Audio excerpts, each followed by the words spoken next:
tuning in. I'm Amanda of Feng Shui Hooray, and I'm going to show you what my normal consultation looks like. Hopefully you can learn a thing or two. I'm located in Fort Collins, Colorado, and I practice Classical Feng Shui. Well, you might be thinking that, you might have heard of a couple different kinds of Feng Shui, like Black Hat Sector, or San He, or San Yuan, or there's many different types, but I'm mainly preoccupied with classical flying stars as well as landforms. So let's take a look at a house. I've given myself the liberty of choosing the direction of a house arbitrarily and the occupants, birth dates and years, and we're gonna go over that. So this is the house and the floor plan today that I've chosen to look at. This is a lovely house. It's got a very straightforward entrance. It's easy to find. It looks very balanced. You might have heard about when you look at a house, the dragon that represents the man is on the left, while the tiger, the white tiger that represents the woman, is on the right. This house is very balanced. And yes, the left does have a larger tree, which would signify possibly the man has a little more power in the house. But we're going to be talking about a hetero couple named Mac and Maureen. And for this specific case study, I've chosen this east house, and I went through my cards. I have some cards of different water features, different kind of Shaw features, that's not good, different kinds of mountains, fire departments, churches, raging rivers, highways, jagged or unstable broken mountains, culverts, towers, you name it, nice streams, nice lakes.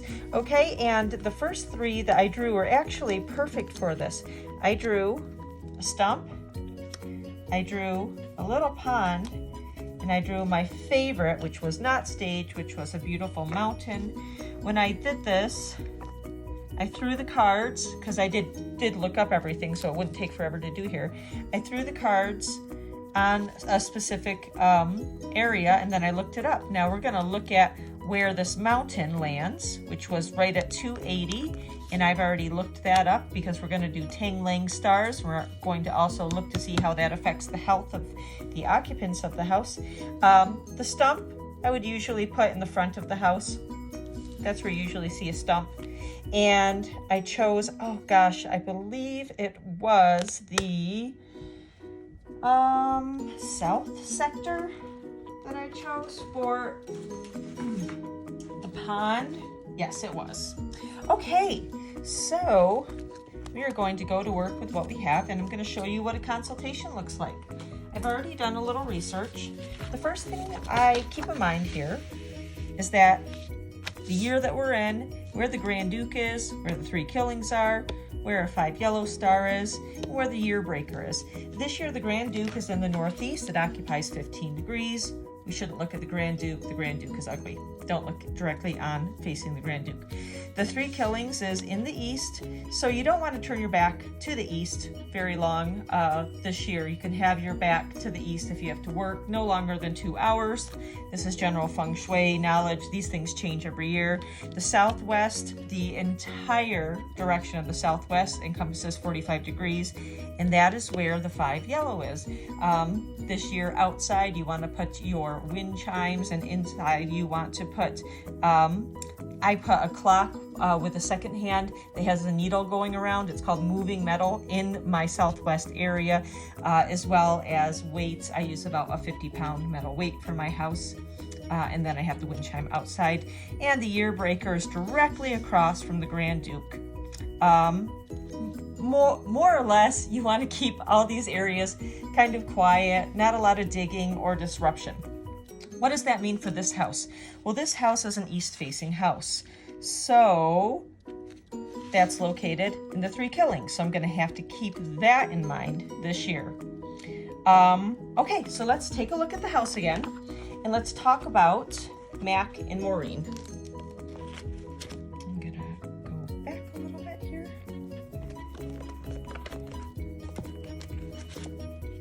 Okay. Mac and Maureen were born in 1980, or excuse me, Mac was born in 1981, Maureen was born in 1980. So we have something that we call the 8 mansions, and it's your best personal directions. The first 3 have to do with, this is Shang, your money is your luckiest direction. Next is health, and next is relationships. The next one, kind of 2, are kind of neutral. Then we go on to not some great directions. So what I like to do is match flying star quadrants of the house with your 8 mansions as well. Both of these people are, excuse me, that's one, that shouldn't be west, that's north. Both of these people are east group people, which means it's gonna be a little more easier to set up sitting directions in the house, etc. You have your choice of east group people or west group life gua people. If, let's say, he was an east group and she was a west group, it'd be a little harder, and it happens all the time. It'd be a little more challenging to figure out sitting directions in the house, sleeping directions that would be compatible for both of them. But right now we have the same life groups. So this year we have our annual flying stars, and it's just for this year. It'll change next year. The 5 will be in the middle. This year the 6 is in the middle, and so I flew the magical square, the low shoe square, and I flew the numbers, and what I got is I realized this house is in a lock. It's in a lock for money this year. So the way that you take out a lock is you either have an open courtyard, a house would never go into a lock, or you add water to the home. So we'll talk about that in a little bit. This house though, because we did choose this little pond here, will not be going into a lock because it already has water on the property. So let's start at the beginning here. I have a fancy little tool that I like to use to separate the home. You've heard of the bagua before. This is Joey Yap's little template set, and I can overlay it with total ease. I've measured this house already, and I found the center point. We are in East 1 at 80 degrees, okay? So what we have going on here is we have a bedroom sector in the south and the southeast. We have a kitchen in the north, and we have our entry, of course, in the east. Now, just because it's the 3 killing year, I'm not going to suggest in this house that the occupants enter from the side door. There's a couple reasons for that. Let's just look at this house. We're going to hone in on the floor plan. First of all, this house has a straightforward entrance. You go in, there's an open great room and dining room, okay? I like how the bathrooms are not in the middle of the home, okay? Looks like we have some stairways. They're not in the middle either, that's good. But I don't like this entrance, how you enter in your garage, which is fine, but then you enter into a laundry room. Then you go into the kitchen. It used to be said in Feng Shui, you didn't want the owner to enter through a kitchen. That's when kitchens were nasty and dirty. It's not so much that now, but it doesn't seem like a very powerful entrance to enter into the laundry room, and it doesn't have great numbers either, as far as flying star goes. So I would still suggest these people still walk in through the regular entranceway. And the wife, Maureen here, she's actually a 4 qua number, and 4 is the direction of east. So she's not going to be as affected by the 3 killing energy. So what I'm going to look at is, where are these people going to spend most of their time in the house? There's usually 3 areas that you spend time. I'm going to look at the stove. I'm going to look at where they sleep. Those are the huge, and the entrance, of course. Those are the huge ones, and we're going to see what we can do. Some practitioners like to remedy every single room in the house. I don't think it's necessary unless you're using every room of the house often, and that's very rare. So I also took the liberty of looking at this chart, East 1, and seeing what kind of landforms that we had that could be negative landforms. Like in the Southwest, we have one, South 3, South 2, East 2, Northeast 2, and Northeast 1. And the only way that I would see like a road coming through and being one of these is if we didn't have a straight road here. If we had a road that kind of went diagonal, then they might qualify. This house might qualify for some of these landform shaws, but we have none so far. So good at this house. So I looked at the chart, and what we have here is a wonderful entrance. 8 is king. 8 is fantastic. We have a beautiful 6-1, and in these little areas, I wrote the 8 mansions. So north is a good sector for both of these occupants, and there is a good combination. Northeast is not a great combination, and they also don't have very good 8 mansion here as well. The man is on the top, and the woman's 8 mansion is on the bottom. That's Maureen. This isn't a great place, that's not a great place, that's not a great place. Usually a home will have equal good places and bad places. This is so-so. The center is neutral, and this is excellent, and this is excellent. This home does not have excellent quadrants. It has 2 really good quadrants, 3, this is so-so. The rest of it's not so great. If it were me buying this house, I would not buy this house. However, it does have a wonderful entrance. So let's go ahead and see what we're going to do with this. The entrance really isn't activated until we have some water to activate the facing and to activate the mountain, which is this one. This is water, and this is finances. This is mountain. This is people, health. So this is finances, health, finances, health, finances, health. The health part is the mountain. It only turns on if you have an actual stone, a mountain, or an actual something made out of ceramic or stone that's 3, or rock, that's 3 feet or higher. So what are we going to do here? My first recommendation, because the entrance is so important, is to get a couple planters. We want them to weigh at least 150 pounds, and we want to flank the front door with them.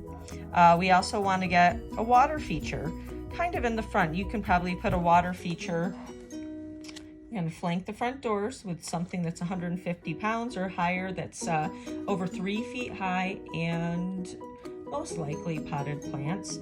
But you can do a 2-for-1 if you do get a large stone fountain 3 feet or higher, and you also want this running water here because you have a good facing number that's a water number. If you did not have a good one, you would not want to put a fountain there, but you could put a fountain there that, see this house, a lot of people have the tendency to put a fountain where the water goes out like this. Well, you're feeding your neighbors if you do that. You really want a bell fountain that trickles all the way out, so you get the energy. Okay, so that's number 1 that I would do. That's for both health, and that's both for finances. That's hit number 1. The second thing I would do is I'm going to look at the stove. Stove is over here in the north. Let's see if we can come a little closer. Okay, our stove is over here in the north, and unfortunately I really don't like this sector, because for a kitchen you want a bad sector, so because you want the fire from the kitchen energy to burn up bad luck. So it's better if it's in a bad sector. It's better if the stove is sitting against a bad direction, and in this case it's not. It's sitting on a 6-1. It's beautiful, so it's going to be burning up some energy there. North is the qua of the 1. Mac, he's the man, so it'll burn up a little of his energy. And also it'll burn up the 6 here, which is the, mountain energy, which is also the man, okay? And you want knobs that face, if the knobs face forward, they turn something on over here, and this is going to be the south. South is a 5-2 combination, directly across from the 6-1. You do not want to turn that on. 5 is a negative star, and so is a 2. If I were having this house built for myself, I would have them flip the floor plan. Just flip it. And there, the stove would be placed in a much more favorable direction. I'm not going to get into it, but this is what I do, and that's what I would recommend. It still wouldn't mess up the wonderful numbers for the 8 coming in.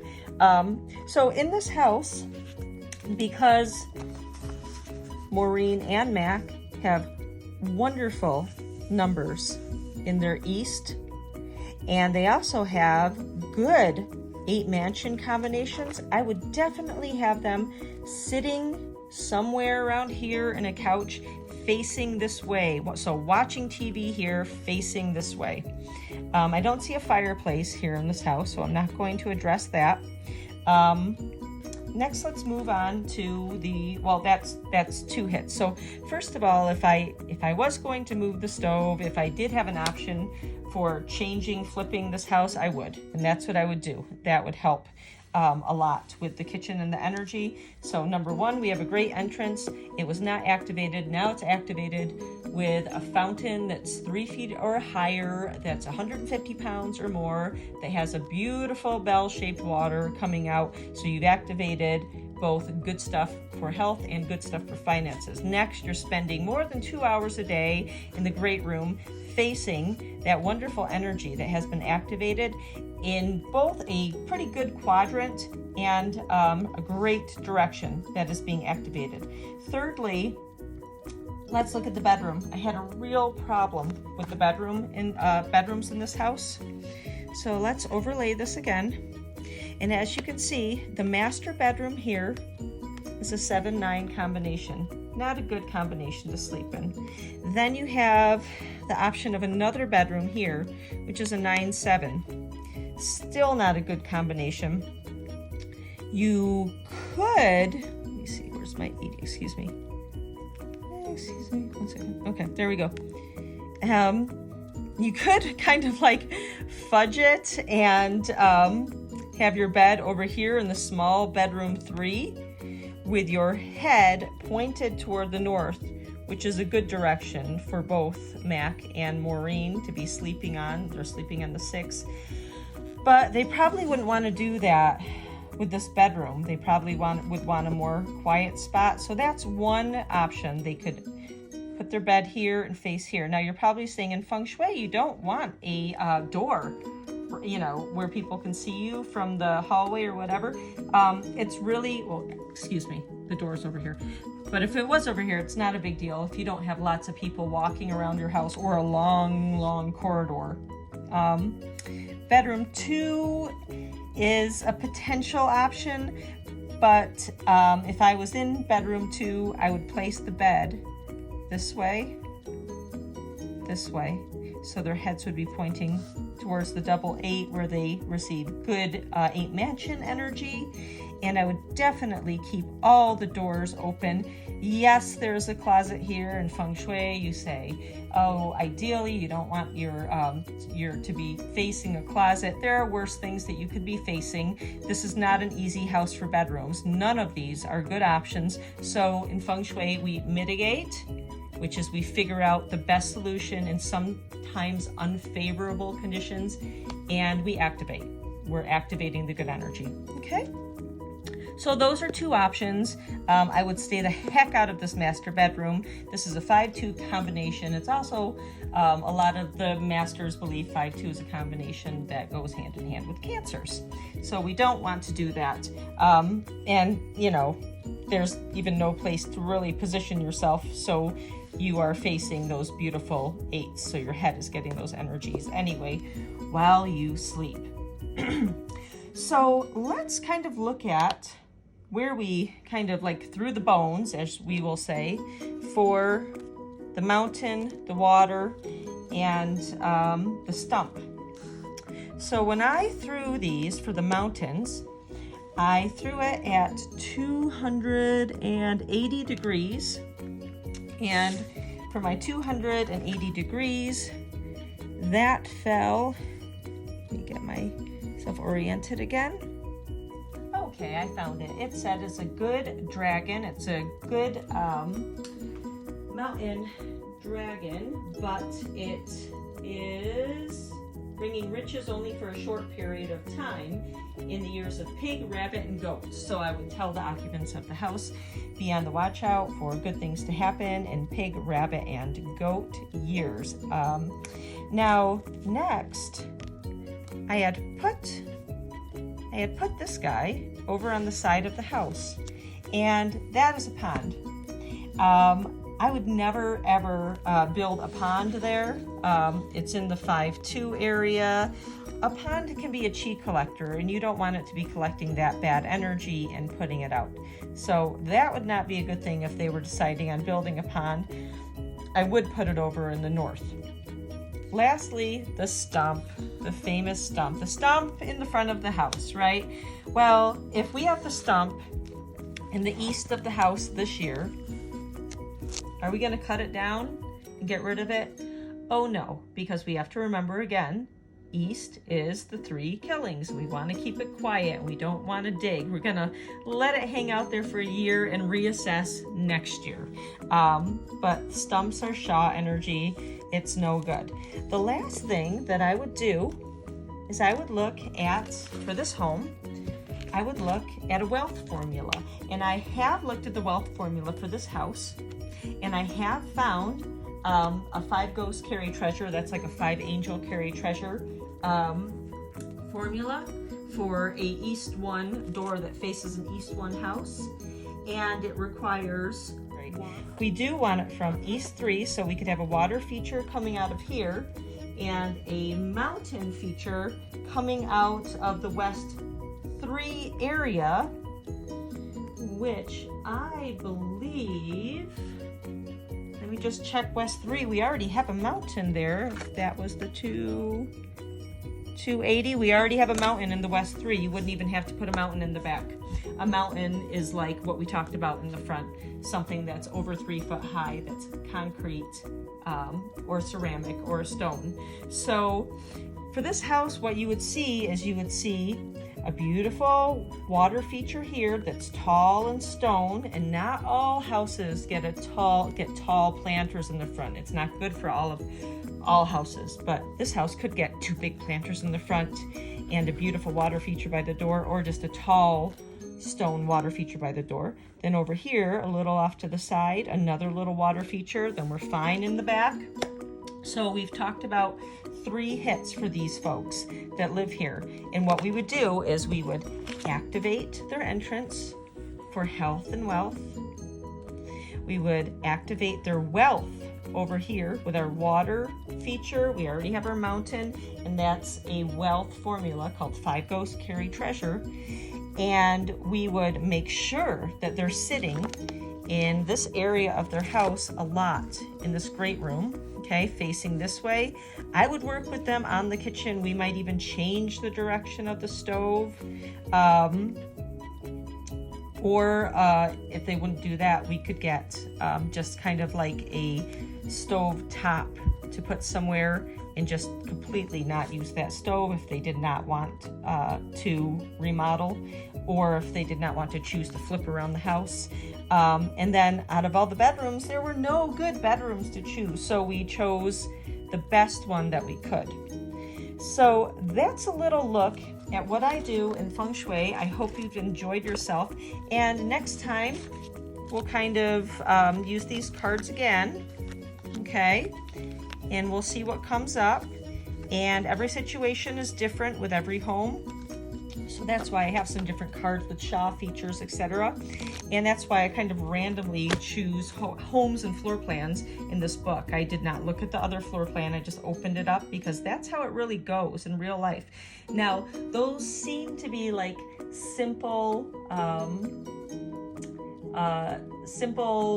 feng shui measures to implement, but when you go to actually do them, there's a lot that goes into finding the right fountains, finding the right pots, planters, or stones, getting things running, changing the furniture around, and this and that. So there's a lot that goes into it. I'm the feng shui facilitator, so I help people to do that.